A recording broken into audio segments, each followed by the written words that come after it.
রাত ঠিক ৩টা। মীরা কাঁপা গলায় বলে, ও এখনো এখানে? রাহাত পাথরটা হাতে নেয়। এটা অস্বাভাবিক গরম। সে দৌড়ে নদীর দিকে যায়। পিছনে ভেজা পায়ের শব্দ।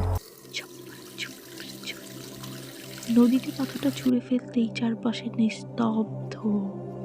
মীরা স্বাভাবিক হয়ে যায়। সব ঠিক। কিন্তু ফেরার সময় নদীর পাড়ে আর একটা ছোট কালো পাথর। এটাও গরম। এটা রাখলে কিছু হবে না, সে পকেটে ঢুকিয়ে নেয়। পরদিন সকালে রাহাত নেই।